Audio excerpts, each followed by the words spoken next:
Okay. So last session we kind of talked about brainstorming for the lesson plan. So today what I want to do is like have you go through each of the boxes one-on-one. And I'm doing this with everyone from that session just to make sure that they understood what this lesson plan is. So if you want to like think about like a unit or a theme that you could implement this with ELL students, like what would that be? Gender stereotypes. Okay, so we could write, so like in the unit theme box, you would write gender stereotypes, gender stereotypes. And like what standards would you be wanting to hit with the Common Core standards? Tracing the theme of a text. Okay, like throughout multiple texts or just throughout one? I think we could start with one, Okay, and then have them find the similarities. which would be good for your ELL kiddos too. Okay, how about content objectives? Like what, for the specific content, would you want them to do?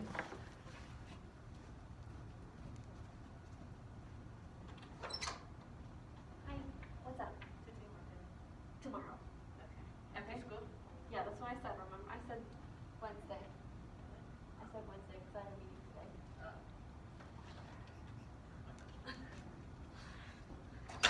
Okay, Sorry. content objective. Students will be able to identify the theme within a text. Okay, how would you make sure like your ELL students like have the vocabulary so that they could identify that? I would probably give them the vocabulary ahead of time, Okay. and I would give them a chart specifically to help guide as they're going through the text. Okay. I might even give them passages directly Yeah, that'd be perfect. and have them identify the theme from the passages. So just then- like them like break it down into smaller paragraphs. Yeah. Yeah, So that would be then students will perfect. be able to. Oh wait, no, we got that one right. Yeah.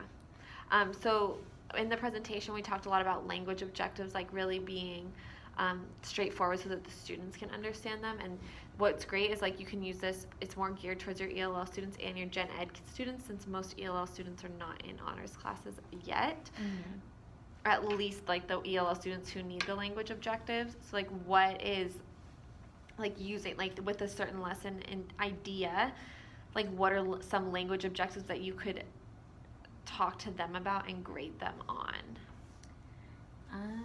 First and foremost, students will be able to rehearse and identify the vocab words that are given to them ahead of time. So you would have them like work in partners. Yeah, for sure, with the partner. And then also, Have you ever used like word webs? Have you ever seen No. those? So like you like put the word in the middle and then you put like kind of like the context around it, so that like if you have girl, yeah. like you could like put like the literal definition of a girl, but then also have like what identifies, and since you're doing gender, like you could talk about That's a good one. like the And they context. fill it out, or we? Yeah, they fill it out. No, I like that. So then word webs. Yeah. And they could that could be the part that they present even. Yeah. Like have them work on the word webs in groups. And then present. Because then them it'd to be the cool because you class. could see different interpretations too. Like what are their interpretations of gender stereotypes? And how they change. I like that. Or even present with their small group instead of the whole class. So Which they're is not- another good ELL strategy, because then they're not so intimidated. Yeah. So, do we need one more language objective? No, two's good. Okay. So the key vocabulary, like just list the specific vocabulary words that you would want. Probably start off with gender and stereotypes. What a theme is. Oh, jeez Louise. That's creepy. My students like have a meltdown. There's a ghost in your room. Yeah, I think gender, probably- stereotypes, theme. Do you think identity would be important? Mm-hmm. Like what I do when I'm thinking of key vocabulary is I'm like, okay, if I literally had no idea of the English language, like what specific vocabulary words would I personally need? Yeah. So then even trace Yeah. Right. And like I mean what? by trace. Like, and even like it could even be as simple as like girl and boy. Like if you don't know that. Within gender. So the difference between sex and gender. Yeah, so like even those both. Yeah. Perfect. So like so in the presentation we talked a lot about like the different kinds of supplementary materials for the, like it's almost differentiation within it.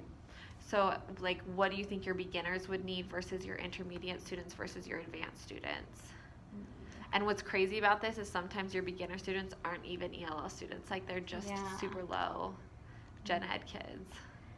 I would definitely start with the note cards for my beginners and their vocab words, or maybe even their word webs could go on that so they have it in front of them as they read.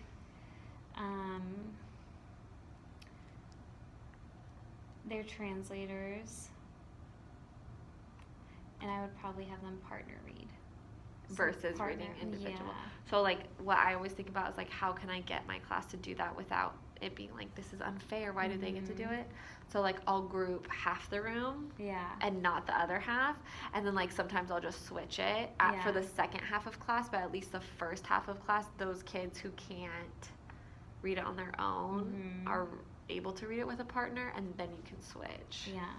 Or I could even just tell them you can read with a partner or individually, so then that way it seems like it's their choice. Like, no, you guys read together. And then as for the supplementary materials, the chart that I was talking about, I would probably give them the chart with the passages ahead of time so they know, okay, when you see this passage, it's a part of the theme, so they know where to take longer on. For the intermediate, same. I don't know, would you give intermediate translator? I would like first try to see if they don't need the translator. Or like the translation of what it is. And then like your beginners are usually like I speak no English, I speak or very little, where like your intermediate is like I'm sure you can think of students that you even have where you're like you're getting the gist of what I'm saying, but like you just need extra support. So probably still the same. Still partner read. Would you break the paragraphs? So like maybe give them like 3 paragraphs instead of 2. Like add those paragraphs in. Add them on a board, or even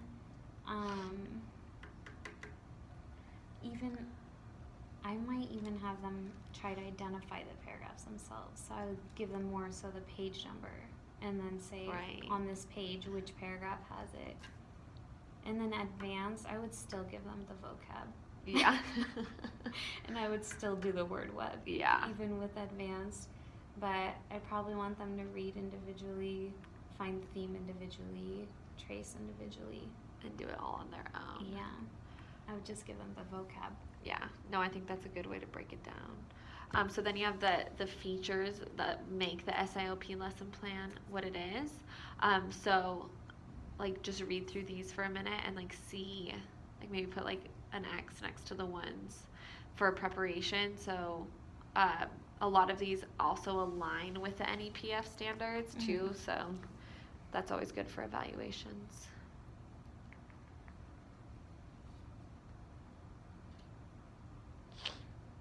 So I would definitely do the links to the background, especially for doing the word webs. I'm gonna pause this and just start over so my phone doesn't shut off.